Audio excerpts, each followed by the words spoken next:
Que la grâce de Dieu soit avec vous. Bonne fête de Pentecôte à tous et à toutes. Nous allons commencer notre enseignement du jour. Comme on a vu la dernière fois, on était toujours avec l'apôtre Paul qui avait été averti que s'il venait à Jérusalem, il serait lié.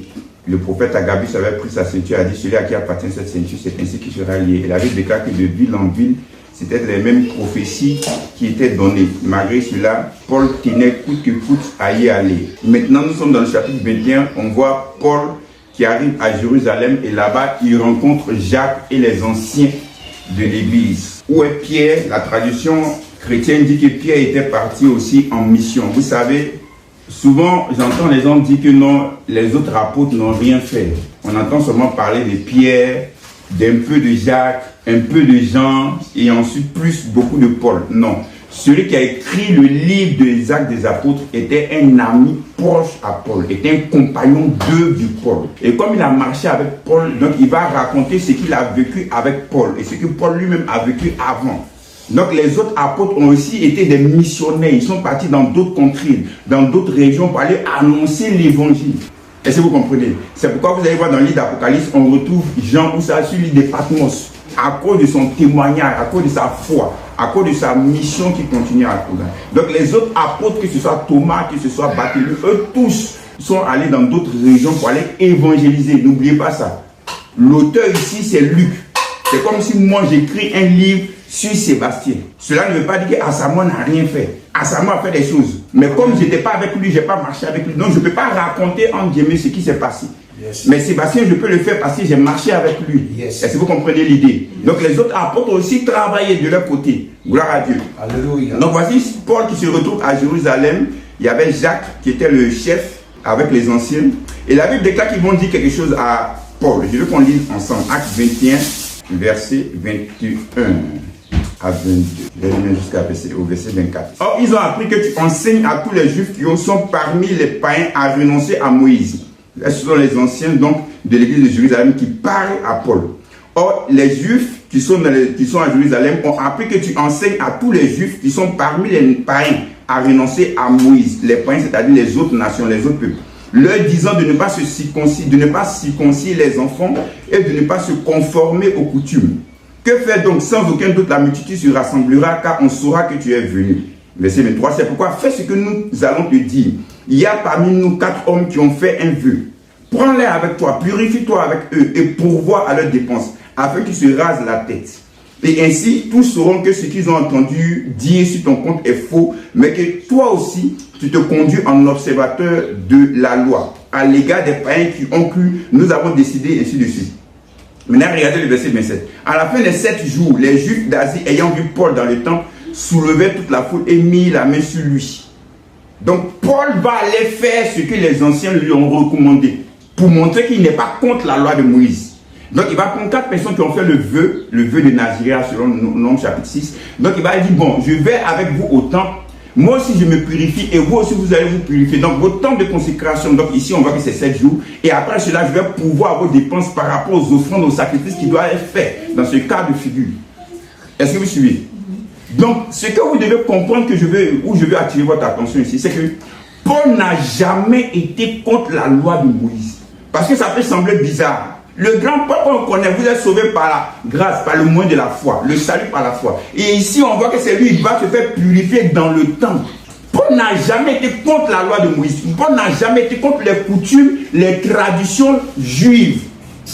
Pourquoi? Parce que lui-même aussi, c'est un juif. Mais il a été contre quoi? Il a été contre le fait que les juifs veulent imposer leurs coutumes, leurs traditions aux non-juifs.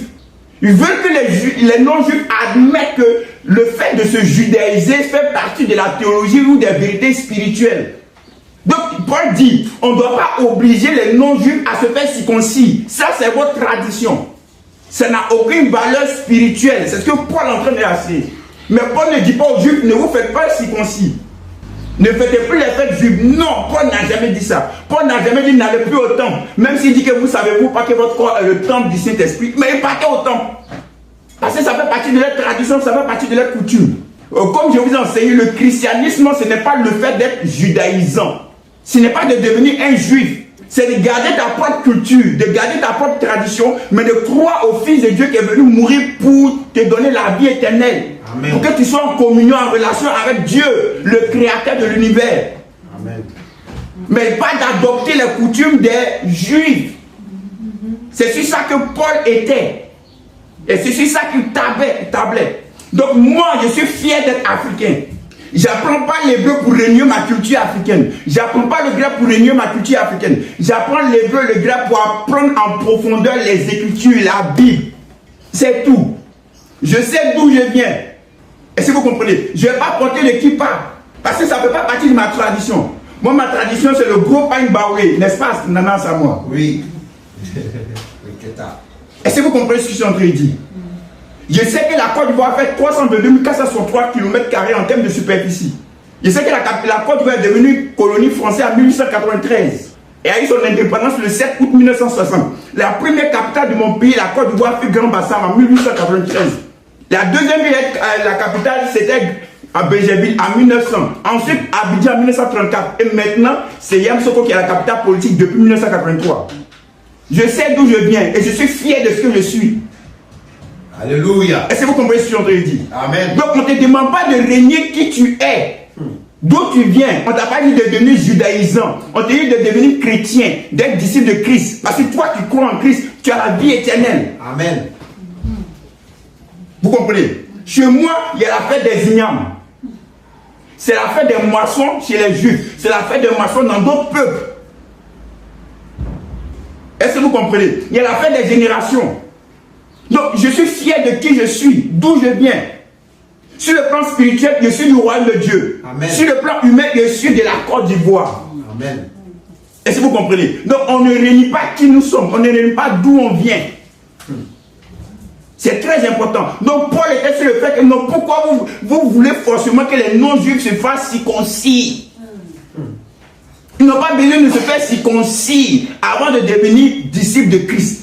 Il suffit seulement d'avoir foi en la promesse que Dieu a donnée à Abraham. Et je vous ai déjà dit qu'Abraham n'était pas juif. Adam qui a envoyé en guillemets l'humanité dans le qui a fait entrer le péché dans l'humanité n'était pas juif. Donc le salut est pour tout le monde. Amen. Dieu avait en tête le fait que le salut soit pour tout le monde. Mais il fallait qu'il vienne par un peuple, c'est tout. Amen. Donc aucun peuple n'est supérieur à un autre peuple. Aucune tradition n'est supérieure à une autre tradition. Aucune coutume n'est supérieure à une autre coutume. Non. Est-ce que vous comprenez ce que je suis en train de dire? C'est très important. C'est ce que Paul veut nous faire comprendre. Donc Paul était contre ce fait-là. C'est pourquoi il va dire dans 1 Corinthiens 7, versets 17 à 19. Seulement que chacun marche selon la part que le Seigneur lui a faite, selon l'appel qu'il a reçu de Dieu. C'est ainsi que je l'ordonne dans toutes les églises. Quelqu'un a-t-il été appelé étant circoncis, qu'il demeure circoncis? Quelqu'un a-t-il été appelé étant incirconcis, qu'il ne se fasse pas circoncis? La circoncision n'est rien, et l'incirconcision n'est rien, mais l'observation des commandements de Dieu est tout. Amen. Et dans ce contexte, lorsqu'on parle de l'observation des commandements de Dieu, comme dans 1 Jean, c'est par rapport à des commandements bien précis. Ce n'est pas tous les commandements. Ici, le commandement de Dieu, c'est quoi? C'est le fait de croire en Christ. Amen. Donc, je ne vais pas aller observer le sabbat. Je ne vais pas aller faire ceci, je ne vais pas aller faire cela. Non, j'ai cru en Christ et ma foi en Christ me donne le salut, la vie éternelle. C'est fini. Est-ce que vous comprenez? C'est pourquoi en Christ, il n'y a pas de complexe d'infériorité, ni de complexe de supériorité. En Christ, il n'y a ni homme, ni femme, il n'y a ni juif, ni grec, il n'y a ni savant, ni barbare. Nous sommes tous un en Christ. Amen. Aux yeux de Dieu, Dieu voit l'homme pareillement. Amen. Dieu ne va pas dire non, je vais protéger seulement Israël par rapport à la crise qui est en train d'arriver, par rapport à cette soi-disant troisième guerre, et je ne vais pas protéger les autres peuples. Parce qu'Israël est supérieur aux autres peuples. Non! Dieu voit les peuples pareillement. Amen. Est-ce que vous comprenez ce que je suis en train de dire? C'est très important de comprendre cela et d'avoir cette mentalité enlevée dans votre esprit que Paul était contre la loi de Moïse. Jamais. C'est pourquoi lorsqu'on a lu une fois dans le livre des Actes des Apôtres, il dit il veut rapidement me dépêcher pour aller fêter la Pentecôte si possible à Jérusalem. Il suivait toujours les traditions de ses pères. C'est pourquoi lorsque tu vas dans l'évangélisation, il faut être sage. Je vous ai déjà dit ça. C'est-à-dire, je ne vais pas aller dans mon village à Sran Belacro, Sakassou. Et je vais leur dire, non, je suis venu vous parler du Dieu d'Abraham, d'Isaac et de Jacob. Ils vont dire, c'est qui ça? Non, on ne le connaît pas. C'est pourquoi Paul, lorsqu'il est arrivé dans la ville d'Athènes, il dit, le Dieu que vous adorez sans le connaître, c'est lui, je suis venu vous le faire connaître. Amen. Il n'a pas dit, je suis venu vous faire connaître le Dieu d'Abraham, d'Isaac et de Jacob. Ils ne le connaissent pas. Mes parents qui sont bilingues ne le connaissent pas. Mais je vais leur dire, le Dieu que vous adorez au travers de vos ancêtres, ou parce que vous sacrifiez des poulets à vos idoles, tout ça, c'est ce Dieu que vous adorez sans le connaître que je suis venu vous faire connaître. Est-ce que vous comprenez ce que je suis en train de dire? Donc, il faut utiliser beaucoup de sagesse. Donc, la tradition et les coutumes diffèrent en fonction des pays où on se trouve. Je me rappelle bien de cette histoire qu'un jour, un missionnaire nous a raconté. Il dit que c'était arrivé un jour en Papouasie-Nouvelle-Guinée. Ils sont allés rencontrer un peuple très primitif. Et là-bas, il dit que les gens étaient vêtus petitement. Il y avait seulement un peu de morceaux, un peu de trucs pour cacher leur sexe. Les femmes avaient la poitrine en laine. Il dit, quand ils sont venus leur donner des habits, ils leur ont offert des habits. Les gens ont porté. 3 jours après, ils l'ont tous jeté par terre. Pourquoi? Parce que ça ne fait pas partie de leur tradition, de leur coutume. Mais il dit, ce qui m'a semblé bizarre, c'est ce qu'il nous racontait. Il dit, lorsqu'on a prié pour eux, eux tous ont reçu le Saint-Esprit, ils ont commencé à parler en langue. Comme si le Saint-Esprit ne voyait pas qu'ils étaient pratiquement nus. Vous comprenez ce que j'en dis? Le Saint-Esprit déjà était en train de me préparer il y a près de 15 ans en arrière qui m'avait raconté cette histoire. C'était à l'Institut pastoral. L'apôtre Maïe Iriaklon qui nous racontait ça. Il nous a raconté plusieurs témoignages comme ça où il a vécu, où il était parti dans d'autres pays. Lorsque tu vas dans d'autres pays, tu es confronté à d'autres cultures. Il dit, ils étaient arrivés dans un petit village au Tibet. Et là-bas, lorsqu'on t'accueille pour te marquer l'hospitalité, on te donne un grand bol comme ça. Dans un grand bol, on te donne de l'eau. Et lorsqu'on finit de boire de l'eau, celui qui te donne, il boit d'abord un peu et il lave le bol et puis il te donne. Non, c'est trop sérieux. Tu ne vas pas gagner des âmes là-bas. C'est pourquoi quand tu veux être missionnaire, il faut apprendre à savoir t'adapter et à savoir marcher dans la sagesse. Amen. Les cultures, les coutumes sont différentes. Donc en tant qu'enfant de Dieu, on doit apprendre à marcher avec beaucoup de sagesse. Et c'est ce que Paul faisait. C'est pourquoi quand je suis avec les Juifs, je me comporte comme les Juifs. Quand je suis avec les non-Juifs, je me comporte comme étant les non-Juifs. Il ne faut pas venir accuser, non, vous êtes du diable, vous êtes... Non, ils ne sont pas du diable. Vas-y doucement, vas-y mollo. Gloire à Dieu. Et donc les gens vont se soulever contre Paul. Donc c'est là, ces malheurs vont commencer en guillemets. Il avait déjà vécu des tribulations. Mais la Bible déclare qu'ils ont voulu le tuer. Puisque les gens ont soulevé la foule, ils ont voulu le tuer. Et le tribun de la ville a appris que non, ils sont en train de tuer quelqu'un. Donc il va envoyer ses soldats pour aller le faire sortir des mains des Juifs qui étaient en train de le battre de verge. Le tribun c'est quoi? Le tribun c'est un capitaine qui a sous sa garde 1000 soldats. Le centenier, c'est celui qui a sa garde 100 soldats. Mais le tribun, c'est celui qui a sa garde 1000 soldats. Gloire à Dieu. Donc, il va aller. Regarde ce qui va se passer. On va lire le verset, toujours Actes chapitre 21. Lisons le verset 35. Lorsque Paul fut sur les degrés, c'est-à-dire sur les marches, il dut être porté par les soldats à cause de la violence de la foule. Car la multitude de peuple suivait en criant. Fais-le mourir. Au moment d'être introduit dans la forteresse, Paul dit au tribun. M'est-il permis de te dire quelque chose? Le tribun répondit, tu sais le grec? Tu n'es donc pas cet Égyptien qui s'est révolté dernièrement et qui a emmené dans le désert 4000 brigands? Donc il avait déjà entendu des rumeurs sur Paul. Le conseil que je vais vous donner, écoutez très bien, ne forgez jamais votre opinion de quelqu'un sur les dits, les rumeurs des autres. Il pensait que c'était cet Égyptien. C'est pas toi, il a cru que c'était toi l'Égyptien. Pourquoi? Parce qu'il avait entendu les gens dire. Il avait entendu des rumeurs concernant Paul. C'est pourquoi moi je ne bâtis jamais mon opinion sur les dits, on dit, comme on dit à Abidjan, sur les rumeurs. Non, tel homme de Dieu, voilà ce qu'il fait. Tel homme de Dieu, voilà ce qu'il fait. Tel président, voilà ce qu'il fait. Bill Gates, voilà ce qu'il fait. Et jamais ça. Est-ce que c'est compris? C'est très important. Tu vas voir, lorsque tu vas devenir célèbre et connu, tu comprendras ce que c'est. Alléluia. Quand les gens vont commencer à raconter des rumeurs en ton endroit. Parce qu'il y a des gens, ils sont spécialistes de tout ça. Maintenant, regardez, le verset 39. Je suis juif, réprit Paul, de Tarse en Cilicie, citoyen d'une ville qui n'est pas sans importance. Permets-moi, je te prie de parler au peuple. Le tribun le lui ayant permis, Paul debout sur les degrés, les marches, donc, fit signe de la main au peuple.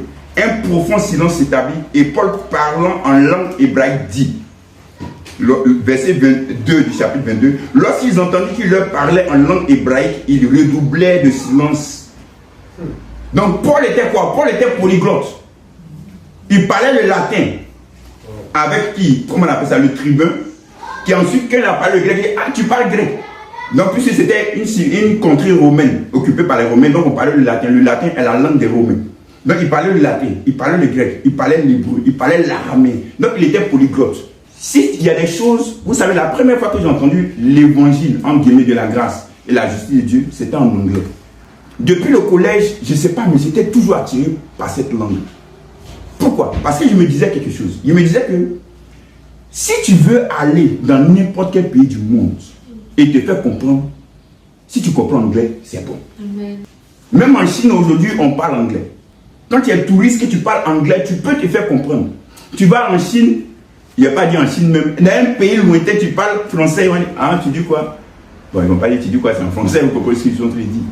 Mais quand tu parles l'anglais, tu peux te faire comprendre.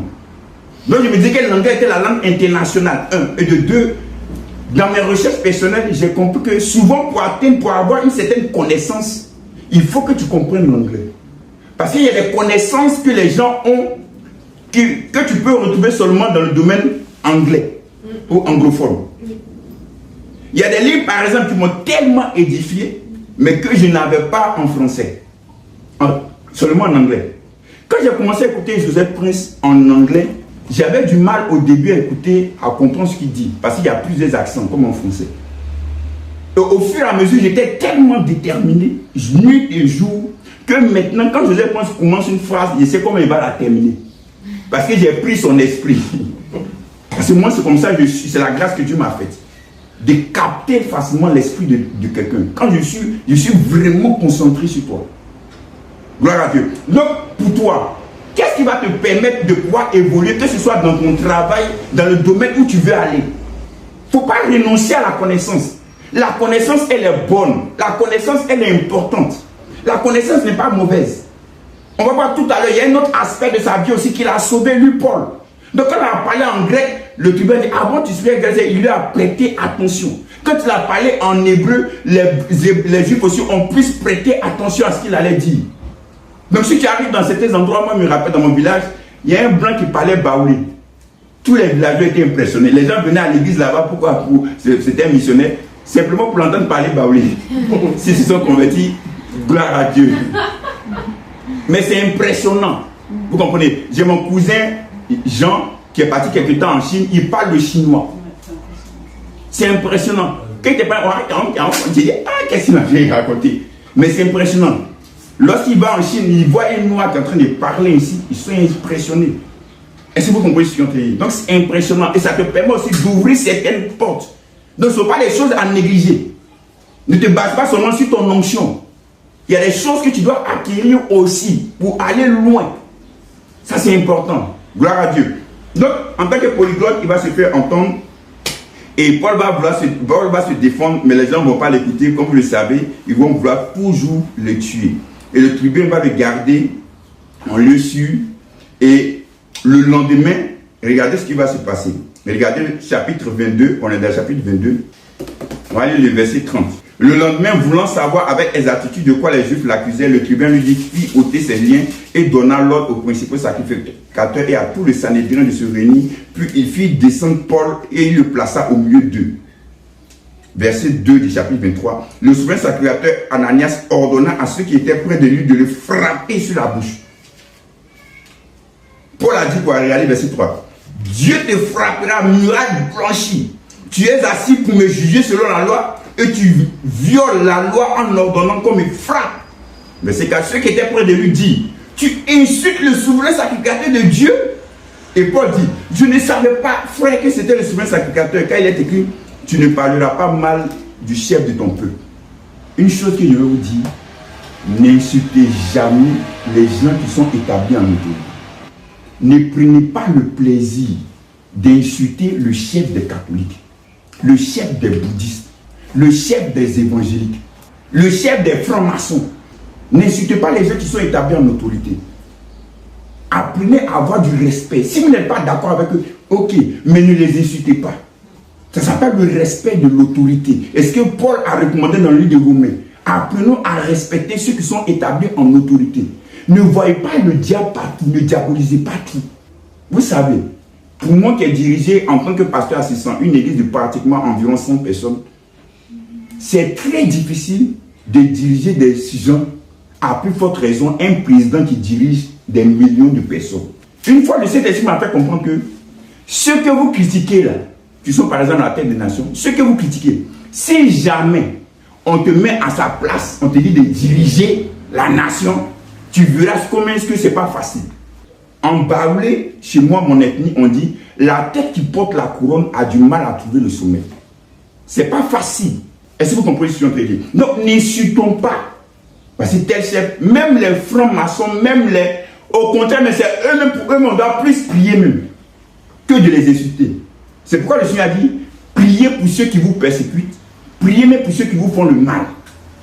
C'est même tes ennemis même, il ne faut pas les insulter, il faut prier pour eux.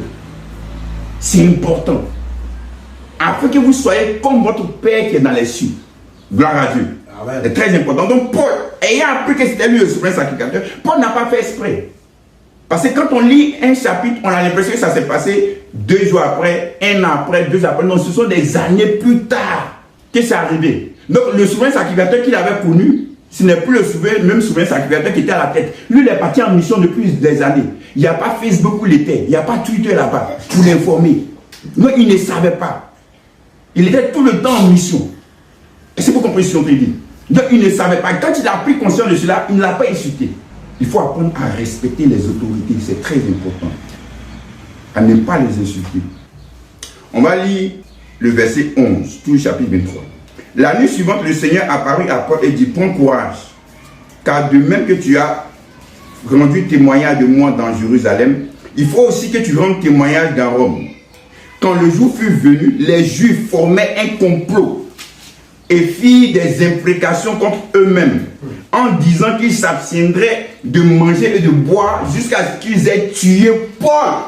Verset 13. Ceux qui formaient ce complot étaient plus de 40 personnes. Vous savez, la religion, je réfléchis bien à ce que je vais dire, la religion où l'esprit religieux est très mauvais, n'a pas de sentiment. Ce que les gens sont capables de faire au nom de Dieu, vous ne pouvez pas vous imaginer. C'est Dieu qui m'a dit, c'est Dieu qui nous a dit. Donc pour eux, c'était une manière pour eux de rendre justice à Dieu. Comme si Dieu avait besoin de qu'on le défende. Près de 40 personnes qui ont dit, on va tuer Paul. Parce que ce gars-là, il ne respecte pas la loi de Moïse. C'est un impur. Ce qu'il fait, c'est mauvais. Donc ils vont former une conspiration. Vous savez, ça me fait très mal lorsque je vois des communautés qui font des conspirations contre d'autres communautés. Il me rappelle une année à Dabou où des gens étaient dans la salle en train d'adorer Dieu, de faire le culte. Et d'autres chrétiens, en guillemets, sont partis au dehors, ils ont pris des cailloux, ils ont commencé à lancer sur les toits, faire du bruit, gêner les gens, les empêcher. Pourquoi? Parce qu'ils n'étaient pas d'accord avec certains points de leur doctrine. Parce que les doctrines étaient différentes. Dites-moi, comment Dieu peut t'inspirer à être violent comme ça? Ça ne peut jamais être de Dieu. Maintenant, le concept que nous avons dans l'Ancien Testament particulièrement, d'un Dieu méchant envers des pécheurs, voilà comment vous devez le comprendre. En fait, c'est un Dieu d'amour dans les mains des hommes méchants. Je réponds. C'est un Dieu d'amour dans les mains des hommes méchants. Amen. Lorsque le prophète Élie a invoqué le feu du ciel, est-ce qu'il a fait par amour ou dans la colère? Lorsque le prophète Élisée a maudit les enfants, et les Juifs sont venus tuer près de 42 enfants, je crois bien. 42 enfants. Est-ce qu'il a fait par amour ou par colère? Par colère. Donc c'est un Dieu d'amour dans les bras des hommes qui sont méchants. Ce n'est pas Dieu qui est méchant contre les pécheurs. Mais ce sont les hommes méchants traitant un Dieu d'amour avec la méchanceté vis-à-vis ou à l'égard des autres. Dieu n'est pas méchant. Dieu n'est pas mauvais. Jésus ne peut pas dire, c'est comme votre Père qui est dans les cieux, qui quoi? Qui fait lever son soleil de justice sur quoi? Sur les bons et sur les méchants. Et puis il va dire, non, bon, moi, dans certains cas, je vais traiter les gens méchamment. Je vais détruire Sodome et Gomorrhe parce qu'il y a beaucoup d'homosexualité. Qui a dit ça? C'est-à-dire, ceux qui ont comploté contre Paul pour le faire tuer, ils peuvent te dire que c'est Dieu qui l'a inspiré à faire ça. Maintenant, si on écrit dans leur livre, quand tu vas lire ça, tu dis, ah, Dieu est méchant, hein? Non, c'est un Dieu d'amour dans les mains des hommes qui sont méchants. Ce n'est pas pareil. Donc les prophètes, c'est parce qu'ils ont été frustrés par rapport à certaines choses. On leur a dit des choses qui n'ont pas plu. Ou certaines situations, contextes qui sont arrivés. Ils ont dit, bon, le feu sur vous. C'est un peu comme Jacques et Jean. Ils voulaient aller à Jérusalem avec Jésus et avec les autres disciples. Et les Samaritains ont dit, non, vous ne passez pas ici. Vous ne pas bouger ici. Ils ont dit, bon, oh Seigneur, est-ce que tu veux qu'on envoie le feu sur eux? Si Jésus n'avait pas dit non, ils allaient envoyer le feu. Toi, tu vas aller ça te dire, mais Dieu est méchant. Dieu n'est pas méchant. C'est l'homme qui est méchant vis-à-vis de l'autre. C'est pourquoi Thomas Hobbes a dit, l'homme est un loup pour l'homme. Homo homini lupus. En latin. L'homme est un loup pour l'homme. Mais Dieu soit loué, parce qu'il y a des gens comme vous, qui êtes animés d'amour, qui êtes animés de tolérance, qui êtes animés de compassion vis-à-vis des autres. Alléluia. C'est pourquoi lorsque tu étudies la Bible, il faut savoir faire la part des choses. C'est pourquoi Paul dit à Timothée, on va lire ça, 2 Timothée 2, verset 15. C'est un des versets qui me conduit à chaque fois lorsque je dois prêcher.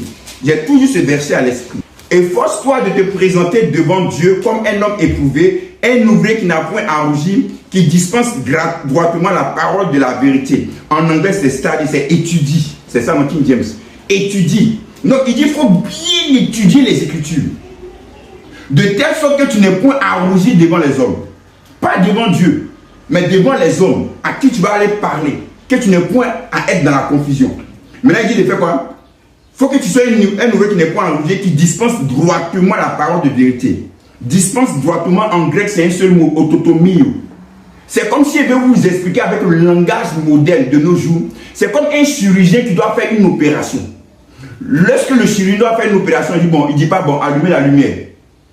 Donnez-moi le scalpel. Il ouvre le ventre puis il fait dedans. Non. Il fait attention où il fait passer son scalpel. Il fait attention. Parce que s'il a touché un mauvais organe, ou un organe qui ne devait pas, c'est pas bien. Donc il fait très attention. C'est-à-dire c'est un travail minutieux. Où il faut savoir diviser les choses. Donc il sépare. Pendant qu'il fait avancer son scalpel, il éloigne un peu les organes qui ne sont pas concernés. Donc il faut savoir faire la part des choses. Lorsque tu étudies les Écritures, pour ne pas faire dire à Dieu ce qu'il n'a jamais dit. Dieu n'a jamais dit, je reviens dessus, que Bill Gates était l'antichrist. Il n'a jamais dit ça dans les Écritures. Est-ce que vous comprenez ce que je veux dire? Dieu n'a jamais dit que c'est lui qui choisit les présidents ou les rois. Sinon, il a choisi, c'est lui qu'il a choisi Hitler. Jamais. Comprenez bien, lorsque vous lisez les Écritures, Dieu choisit le président que les hommes ont choisi. Les hommes vont choisir un président ou un roi et Dieu va se servir de lui maintenant pour accomplir certains projets, certains buts qu'il veut accomplir. C'est pourquoi Dieu va choisir Cyrus pour qu'il fasse sortir un édit afin que le peuple d'Israël sorte de la déportation et revienne en Israël. Mais quand il dit Cyrus, celui que j'ai choisi pour accomplir une promesse que j'avais faite. Mais ce n'est pas lui qui a choisi Cyrus, mais c'est le père de Cyrus qui a choisi Cyrus. Parce qu'il était fils du roi. Est-ce que vous comprenez ce que je suis en train de dire? Donc, lorsque tu étudies les Écritures, il faut que tu étudies avec beaucoup d'attention. Les détails sont importants. Et le contexte est très important. Sinon, tu feras dire à la Bible ce qu'elle n'a pas dit. Gloire à Dieu. Donc, des gens qui sont capables de former des conspirations contre d'autres. Ce n'est pas biblique. Si tu n'es pas d'accord avec une doctrine, tu n'as pas besoin d'utiliser le couteau, l'épée, une arme à feu contre l'autre. Non. Tu n'as même pas besoin, on le verra, de partir pour chercher même les autorités, même administratives et politiques. Jamais. Même si c'est fait passer pour Jésus, ce n'est pas ton problème. Il y a eu beaucoup de personnes, certains me comprennent, il y a eu beaucoup de personnes qui se sont fait passer pour Jésus depuis des millénaires. Ça n'a pas changé le plan de Dieu. Dieu n'a pas eu peur. Quelqu'un peut prendre ma place. Les anges, venez. Non. Élevons un peu notre esprit. Les enseignements que je vous donne, je veux que vous puissiez grandir spirituellement, avoir cette maturité spirituelle, afin que vous soyez capable de pouvoir discerner les choses et surtout manifester l'amour, la compassion et la tolérance vis-à-vis des autres. Amen. C'est important. Si Dieu a été tolérant vis-à-vis de nous pendant des années, pourquoi on ne peut pas être tolérant vis-à-vis des autres? On n'est pas né chrétien, on est devenu chrétien. Après plusieurs années. Est-ce que vous comprenez? Donc on doit prier pour ces personnes-là. Prier pour elles. On continue. Donc il y avait près de 40 personnes. Regardez ce qui va se passer. Toujours le chapitre 23, verset 16. Le fils de la sœur de Paul, ayant eu connaissance du guet-apens, alla dans la forteresse en informer Paul.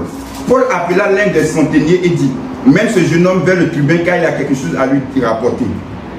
Paul n'est pas allé prier. Quand il a reçu l'information, il a dit: mon petit, va vite informer l'autre. Allez, va vite. Il n'est pas allé prier. Il n'a pas dit: merci, je sais que, ok, que Dieu te bénisse. Je vais aller prier pour que Dieu... Non. Il dit: va informer celui-là. Et quand il allait informer le tribun va le faire partir de nuit. Wow. Pourquoi? Dans le livre des Actes des Apôtres, comme ma femme le disait tout à l'heure dans la modération, le livre des Actes des Apôtres nous fait comprendre beaucoup de choses. En tant qu'enfants de Dieu, nous sommes des êtres spirituels. Mais en tant qu'enfants de Dieu, nous sommes des êtres naturels. Je m'explique. Jésus a dit: vous êtes dans le monde, mais vous n'êtes pas du monde. Le chrétien s'est toujours focalisé si vous n'êtes pas du monde. Mais avant de dire ça, dit: vous êtes du monde. Tu es un être naturel et puis ensuite tu es un être spirituel. C'est-à-dire, lorsque tu dois aller faire tes examens, tu ne passes pas ton temps à prier. Tu passes ton temps à étudier. Est-ce que vous comprenez? Lorsque tu vas en mission pour aller évangéliser, pour aller gagner des âmes, tu ne passes pas ton temps à étudier les mathématiques. Tu passes ton temps à prier. Vous comprenez? Donc il y a des moments où tu dois faire usage de ton bon sens. Paul n'est pas allé prier. Paul savait avec son bon sens, si le gars est venu me dire, c'est pas un concours de circonstances que Dieu a voulu que je le sache. Donc voilà comment je dois me comporter. Va avertir vite celui qui est chargé de me protéger. Est-ce que vous comprenez? Donc il allait l'avertir. Regardez ce qui va se passer. On va lire verset 23. Ensuite, le tribun donc appela 2 des centeniers et dit: tenez prêt, dès la 3e heure de la nuit, 200 soldats, 70 cavaliers et 200 archers pour aller jusqu'à Césarée. Donc ils vont transporter Paul de nuit. À partir de la 3e heure, c'est 21 heures. Ça c'est la manière de compter des Romains. 18 heures c'est la première heure, midi c'est la première heure du matin. 18 heures c'est la première heure de la nuit. Donc là il était 21 heures. Donc la nuit, n'oubliez jamais que ce n'est pas 21 heures d'ici. En ce temps il n'y avait pas d'électricité, il n'y avait pas de lampadaire. Donc pour eux c'était très noir. Donc ils pouvaient partir. Vous comprenez ce que je suis en train de dire? Mettez-vous tout dans le contexte historique. Donc regardez, quand j'ai lu ce passage-là, j'ai compris une chose. L'Esprit de Dieu continue toujours à nous libérer, à nous délivrer. J'ai compris que ce n'est pas mauvais d'avoir des gardes du corps. Ce n'est pas mauvais d'avoir une sécurité rapprochée. Avant, me disait, mais les hommes de Dieu, pourquoi il y a des protocoles qui devant eux pour les protéger? L'apôtre Paul, là, il pouvait dire: non, vous n'avez pas besoin. Moi, je sais que l'onction de Dieu est sur ma vie. Les anges de Dieu me protègent. Laissez-moi partir. Non. Je vous ai dit qu'il faisait aussi preuve de bon sens. Il ne s'est pas plaint. 200 soldats, ils sont partis avec lui. Un homme de Dieu disait une fois, il a dit à un autre homme de Dieu, il dit: tu commences à être influent. Même dans le domaine des hommes de Dieu, il y a des gens qui peuvent être mauvais pour envoyer des gens pour pouvoir te tuer. Ce que tu vas faire, il faut avoir une garde rapprochée qui va te protéger. Jésus lui-même, il avait des gardes rapprochés. Les apôtres étaient des gardes rapprochés. Maintenant, il dit non. Les gardes rapprochés que tu as là, les anges vont marcher avec lui, eux. Les anges et les gardes rapprochés vont marcher avec eux pour te protéger. J'ai l'habitude de dire aux gens, ce n'est pas parce que je dis que Dieu me protège que je vais traverser l'autoroute sans regarder à gauche ni à droite. Ce n'est pas parce que je dis que Dieu me protège que je vais prendre, on dit: ah ça c'est quoi? Ça c'est un poisson, ok je vends. Ça c'est quoi? Un autre poisson, donnez. Ça c'est quoi? Cyanure, non. Non. Il faut faire preuve de bon sens. Dieu ne t'a pas donné un cerveau pour ne pas l'utiliser. Dieu nous a donné un cerveau afin qu'on puisse l'utiliser. Amen. Et comme ma femme m'a dit une fois, elle dit: chérie, j'ai remarqué que tu es capable de pouvoir prêcher certains sujets, plusieurs sujets à la fois, parce que Dieu m'a fait comprendre que tu as beaucoup étudié. Si je n'avais pas étudié des années et des années, je ne serais pas capable de pouvoir vous enseigner aujourd'hui, comme je l'ai fait. Je ne dis pas non, c'est la grâce, je n'ai pas besoin. Non, j'ai étudié et je continue d'étudier des heures et des heures. Je continue de retenir ce que j'étudie. Ce que je vais enseigner, je vous ai dit tout à l'heure, concernant mon pays, la Côte d'Ivoire, c'est depuis l'école primaire, depuis le collège que j'ai appris ça. Est-ce que vous comprenez ce que je suis en train de dire? Souvent, je suis avec Bessalé, il dit, Bessalé, tu fais une poésie. Mon père aimait mon père à moi. Toi qui me fais bondir sur tes genoux comme un chamois. Que pourrais-je te dire que je ne sais déjà? Il fait si nous, quand on sourit, il fait tout sur toi. Il a appris Maurice Carême. On a appris ça à l'école. Si je n'avais pas étudié, ça n'est pas resté. Est-ce que vous comprenez ce que je te dis? J'ai étudié. Je vous ai fait la démonstration. Je veux dire, je suis capable de pouvoir vous dire le nombre de chapitres de chaque livre du Nouveau Testament. Ce n'est pas le Saint-Esprit qui m'a appris. C'est le Saint-Esprit qui m'a aidé à retenir. Donc, le cerveau est là, l'intellect est là pour qu'on puisse en faire usage dans certains domaines. Donc, nous sommes des êtres spirituels et des êtres naturels. C'est pourquoi, regardez, on va revenir dessus. Le Saint-Esprit m'a rappelé. Voici Paul. On veut le fouetter. Et il va dire quelque chose. Regardez le chapitre 22. On va prendre le verset 24. Le tribunal commanda de faire entrer Paul dans la forteresse et de lui donner la question par le fouet, afin de savoir pour quel motif il criait ainsi contre lui. Comme on l'attachait pour le frapper, Paul dit au centenier qui était présent: vous étiez permis de battre de berge un citoyen romain qui n'est pas même condamné? À ces mots, le centenier alla vers le tribun pour l'avertir, disant: que vas-tu faire? Cet homme est américain. Non, romain. Et le tribun était venu dire à Paul: dis-moi, es-tu romain? Oui, répondit-il. Le tribun reprit: c'est avec beaucoup d'argent que j'ai acquis ce droit de citoyen.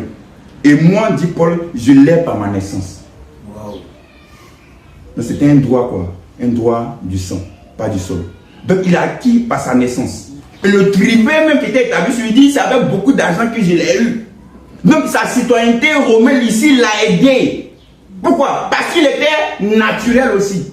Il a fait usage de sa citoyenneté romaine. J'ai parlé de citoyenneté américaine, pourquoi? Parce que ce sont les Américains en rien dans le film. Lorsqu'il y a un de leurs qui est dans un pays qui est en danger, ils sont capables d'envoyer les soldats pour aller les prendre. Je me rappelle en 2010, lorsqu'il y avait la crise, la terrible crise en Côte d'Ivoire, il y avait certaines de mes filles spirituelles, vous avez vu certainement dans les vidéos d'anniversaire, je sais qu'on appelle Naomi, c'est qui s'appelle Naomi. Sa maman est française, elle a plusieurs enfants, plusieurs filles.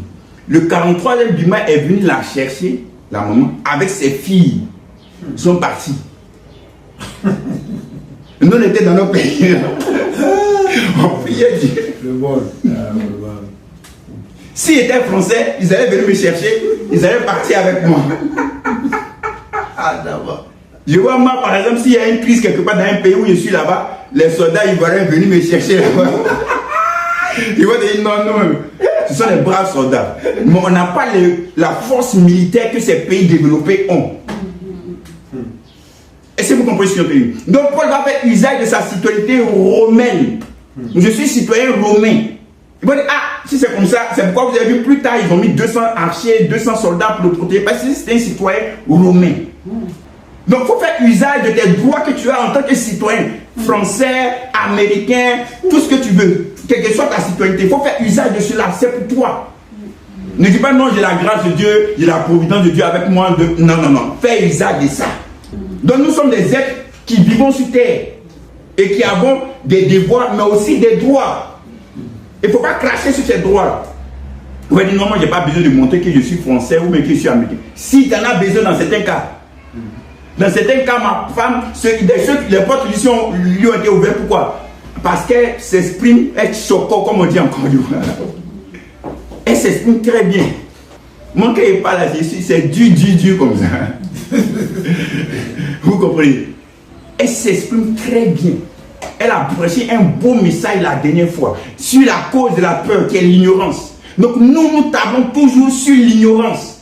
Parce que vous devez connaître la vérité doit vous affranchir. J'ai cru que vous avez dit avec moi. Amen. Affranchir. C'est important. Parce qu'il y a beaucoup de mentalités encore en nous que le Saint-Esprit doit renouveler, doit casser. Amen. Afin que nous puissions vivre une vie chrétienne heureuse et épanouie, non dans la frustration, non dans l'intolérance, amen, non dans la haine. Non, nous sommes des êtres naturels spirituellement qui marchons dans l'amour. Le résumé du caractère de Dieu, c'est l'amour. Donc ce qui doit te caractériser, c'est quoi? C'est l'amour. Tu ne dois pas envoyer le feu sur les gens. Tu ne dois pas envoyer des pieds sur les gens. Tu ne dois pas juger et condamner l'autre. Comme ma femme le disait, il faut qu'on apprenne à être patient vis-à-vis des autres. Si Dieu était patient vis-à-vis de nous, nous on doit être patient vis-à-vis des autres. C'est important. Amen. Vous savez, on sera étonné souvent lorsqu'on verra que ce que Dieu considère grave, entre guillemets, chez lui, n'est pas ce que l'homme considère très grave. J'ai l'habitude de vous dire, ce n'est pas à cause du péché de l'homosexualité que Dieu a détruit, que Sodome et Gomorrhe a été détruit. Ce n'est pas ça. Ça n'a rien à voir. Comprenez bien cela, ça n'a rien à voir. Il ne faut pas marginaliser l'autre. L'autre est différent de toi. Vous savez, j'ai appris une chose. Chez nous, les Babylons, on dit, les 10 doigts de la main n'ont pas la même taille, les mêmes fonctions, mais se complètent. Ou les 5 doigts de la main. Mais se complètent. Ce qui va faire notre richesse, c'est notre diversité. Ce sont nos différences. Si nous tous, nous sommes pareils, on parle pareillement, on réfléchit pareillement, on fait les choses pareillement, qu'est-ce qui va se passer? La vie serait trop monotone. Je vous assure. Apprenons à rester dans nos différences. C'est pourquoi tout à l'heure j'ai parlé des différences en ce qui concerne les coutumes et les traditions. Donc Paul est parti. Et regardez ce qui va se passer. Donc ils sont partis, ils l'ont accompagné. On va terminer. Donc Paul va prendre maintenant le bateau avec le capitaine pour aller jusqu'à maintenant à Rome. Parce que Paul va en appeler à César, qui était la haute juridiction politique en ce temps. C'est comme à nos jours, on peut dire la Cour suprême. Il va aller là-bas. Il y avait donc le centenier qui était avec lui, un centenier qui était avec lui, avec des soldats pour le garder. Et regardez, la Bible déclare qu'ils vont monter dans un bateau. Regardez ce que Paul va dire. Actes chapitre 27, verset 10. C'est pourquoi Paul avertit les autres en disant: ô homme, je vois que la navigation ne se fera pas sans péril et sans beaucoup de dommages, non seulement pour la cargaison et pour le navire, mais encore pour nos personnes. Le centenier écouta le pilote et le patron du navire plutôt que les paroles de Paul. Voici Paul qui doit prendre un bateau. Paul dit au centenier qui est à sa garde, qui le garde, que non, il ne faudrait pas qu'on parle, parce que je vois par l'esprit qu'on court un grand danger. Le centenier, ok, d'accord, il faut que... Bon, le pilote, on y va. Vous savez, en tant qu'être naturel, je vous ai dit, nous sommes des êtres naturels, les êtres spirituels. Les dons de l'esprit, on en a besoin. Que ce soit le don prophétique ou le don de vision, on verra tout à l'heure. Il faut que tu apprennes à marcher selon les dons que Dieu aussi t'a donnés. C'est question d'équilibre. Il y a des moments où Dieu te demande d'être naturel, il y a des moments où Dieu te demande d'être spirituel. Imaginez-vous ceci. Un pilote qui a plusieurs années d'expérience, pilotage de bateau, avec un prisonnier, et puis maintenant le prisonnier dit non, il ne faudrait pas qu'on lève l'ancre pour partir. Parce qu'il sent que ça sera dangereux.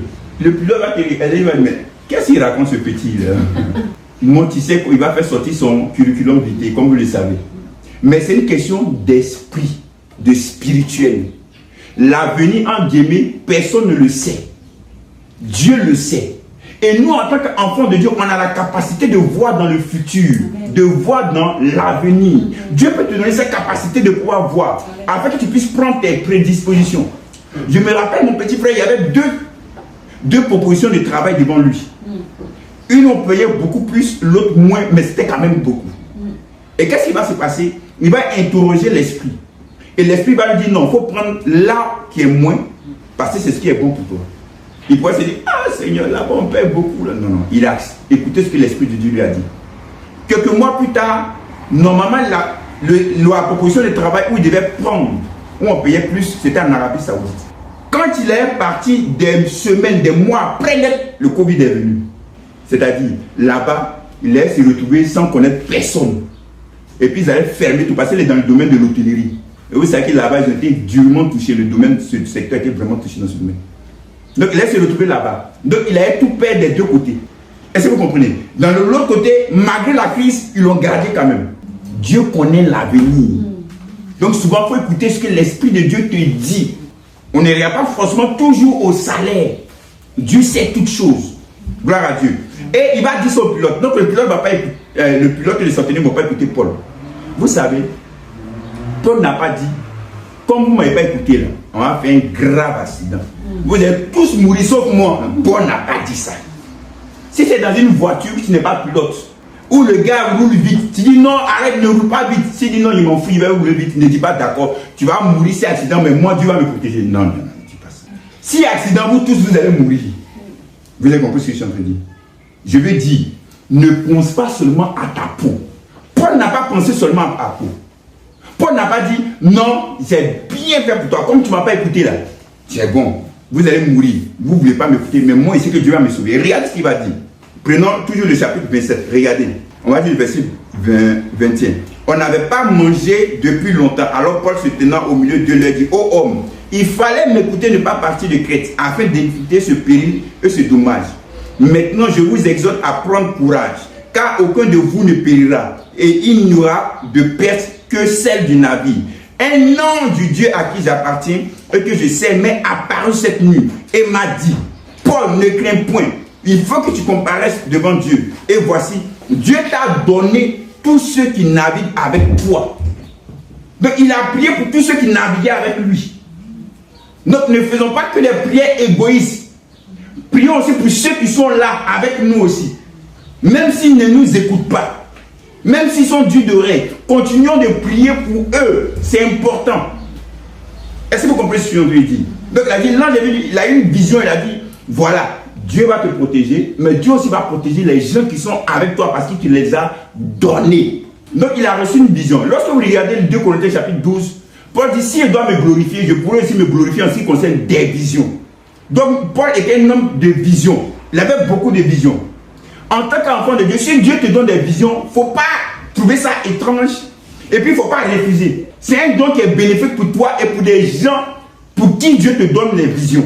Est-ce que vous comprenez? Donc c'est un don qui est important, c'est un don qui est utile dans ta marche de tous les jours sur cette terre, comme Paul l'a eu. Et dans le chapitre 27, toujours ils vont arriver dans ce livre de Matthieu. Et là-bas, la Bible déclare qu'ils vont échouer sur le livre de Matthieu. Et la Bible déclare que Paul va commencer à prier pour les gens qui étaient malades. Pour le père de l'homme le plus important de l'île qu'on appelait Publius, il va prier pour lui, qui était malade de dysenterie. Et la Bible déclare qu'il a été guéri. Et d'autres malades vont venir et Paul va prier pour eux. C'est ce que je vous disais. Écoutez bien ce que je vais vous dire pour terminer sur ça. En tant qu'enfant de Dieu, il faut qu'on apprenne à être naturel et surnaturel, humain et spirituel. Aller à l'hôpital n'est pas contre la volonté de Dieu. Je réponds. Aller à l'hôpital n'est pas contre la volonté de Dieu. Je veux dire, quand Paul a été sauvé, plusieurs fois préservé, vous allez voir que Dieu a envoyé des choses extraordinaires, comme Dieu a envoyé des choses ordinaires. Ce n'a pas toujours été des choses spectaculaires. N'oubliez pas que quand on écrit sur la vie de quelqu'un, on vous relate les faits marquants. Donc tu as l'impression quand tu lis qu'il n'y avait que les anges qui faisaient des choses surnaturelles seulement qui allaient. Non. On a vu dans plusieurs occasions où Dieu a préservé Paul, ou Pierre, ou ses disciples de façon naturelle comme de façon surnaturelle. Mais si vous comprenez, ça veut dire, lorsque tu veux aller à l'hôpital, tu ne peux pas dire non, si je vais à l'hôpital, c'est que j'ai réuni ma foi. C'est que ça ne vient pas de Dieu. Non. Dieu peut utiliser des hommes pour te guérir. Lorsque le roi Ézéchias était malade, le prophète Ésaïe, Dieu lui a dit, va prendre une masse de figues pour appliquer sur son ulcère. Dieu n'a pas dit à Ésaïe d'aller prier pour lui, d'utiliser un remède. Est-ce que vous comprenez ce que je dis? Donc la médecine aussi a ses côtés positifs. C'est-à-dire que la médecine aussi a sauvé beaucoup de personnes. Mais elle est limitée. Mais Dieu peut utiliser aussi des moyens surnaturels tels que la prière pour agir. Donc il faut que tu fasses un équilibre. Tu peux prendre donc des médicaments, tu peux donc suivre un traitement et prier. Ce n'est pas contre la volonté de Dieu. De la même manière que dans votre domaine, il y a des gens qui sont animés de mauvaises intentions et il y a des gens qui sont animés de bonnes intentions. Dans le domaine aussi médical, il y a des gens qui sont animés de mauvaises intentions et des gens qui sont animés de bonnes intentions. Dieu, conduis-moi avec quelqu'un qui est animé de bonnes intentions afin qu'il puisse vraiment prendre soin de mon cas. Est-ce que vous comprenez? On dit il y a une femme que Jésus a guéri d'une perte de sang. Depuis 12 ans, elle est partie à l'hôpital. L'hôpital n'a plus rien fait pour elle. Les gens l'ont exploitée, mais elle était quand même partie à l'hôpital. Lorsque le naturel s'est arrêté, c'est là que le surnaturel s'est manifesté. Est-ce que vous comprenez? La plupart des médicaments que nous avons sont à base de plantes. Si tu connais des recettes par rapport aux plantes, comme dans les villages là-bas, comme chez les Chinois, utilise ces plantes-là. Ne dis pas seulement je vais prier seulement, puis seulement. Non, non, non. Il faut faire l'équilibre des choses. En d'autres termes, ce que je vais te faire comprendre en disant ça, ne juge pas celui qui va à l'hôpital, ne juge pas aussi, ne condamne pas aussi celui qui prie, qui ne va pas. Ne pense pas qu'il manque de foi. Parce que dans le domaine de la maladie, ma femme peut en témoigner, celui qui souffre a tellement mal, celui qui est malade a tellement mal. Il a un mal que toi, tu ne peux pas ressentir. C'est celui qui est malade qui sait ce qu'il vit, ce qu'il traverse. Donc ne soyez pas prompt à condamner, à juger les autres. Il manque de foi, il manque de foi, il manque de foi. Non, non. Si tu étais à sa place, c'est pas sûr que tu allais faire pareil. Ou tu allais manifester cette foi que tu demandes. Est-ce que vous comprenez? Donc, dans le chapitre 28, maintenant, ils vont arriver à Rome et Paul va rester là-bas à Rome pendant 2 ans. Et c'est là que Luc va écrire le livre des Actes des Apôtres. Et Paul va écrire des livres tels que 1 Timothée, 2 Timothée. Il va écrire aussi Philippiens. Voici qui prend fin l'histoire du livre des Actes des Apôtres. Amen. Avec Paul arrivé à Rome. Gloire à Dieu. La prochaine fois, je vais faire une conclusion en questions-réponses pour voir si vous avez suivi tout le parcours qu'on a fait. Il y a quand même 28 chapitres. J'espère que vous avez appris les choses. Et une chose que le Saint-Esprit m'a dit de vous demander, c'est que si vous avez des questions pour que je puisse éclairer des points, vous pouvez nous écrire, pour ceux qui nous suivent depuis les réseaux sociaux, sur notre boîte mail, justiciededieu@yahoo.com, c'est toujours en bas des vidéos. Et pour vous qui êtes ici, vous pouvez m'envoyer des messages où vous allez écrire vos questions. Lorsque je vais répondre, je ne vais pas dire le nom de la personne qui a écrit cette question. Je vais seulement venir répondre aux questions que vous allez me poser. Parce qu'on vient de finir le livre des Actes. Gloire à Dieu. Ce qu'on veut, c'est que vous puissiez grandir spirituellement et que vous puissiez apprendre des choses qui vont vous aider dans votre marche de tous les jours. Donc s'il y a encore des choses qui ne sont pas bien claires, parce que vous avez vu, on a couru, ce n'est pas facile. Normalement, on doit prendre le temps, mais le temps nous fait défaut. Donc s'il y a des choses où je ne suis pas allé en profondeur, où je n'ai pas été bien clair, vous avez le droit de pouvoir me poser des questions dans ce sens. Ça va? Parce qu'on est là pour vous servir, pour répondre à vos préoccupations. Gloire à Dieu. Que Dieu nous bénisse. Amen. Je vais prier. Père, je veux te rendre grâce. Amen. Merci pour ce voyage que tu as permis que nous puissions effectuer dans le livre des Actes des Apôtres. Tu as permis que nous puissions, éternel notre Dieu, commencer avec la résurrection de Christ et terminer avec l'arrivée de Paul à Rome. Je te rends grâce pour tout ce que tu nous as enseigné, pour toute l'instruction que tu nous as apportée. Merci de ce que tu nous as éclairé, tu nous as illuminé. Et je prie, Saint-Esprit, que tu continues à parler à nos cœurs, à notre esprit. Je prie que la clarté soit toujours en nous. Que tout ce qui est comme confusion soit éloigné de nos vies, soit éloigné de nos cœurs. Merci pour ta grâce. Merci pour ta faveur. Et je prie, Père, que tu nous donnes de marcher toujours dans l'amour, dans la compassion, dans la tolérance. De ne point avoir cet esprit de culpabilité, de jugement aussi et de condamnation. Merci, Père, parce que tu as envoyé ton Fils pour nous, afin de nous libérer de toute culpabilité et de toute condamnation, afin de pouvoir hériter la vie éternelle et jouir de cette vie éternelle ici-bas sur cette terre. Béni sois-tu, Père, que toute la gloire te revienne au nom de Jésus. Amen.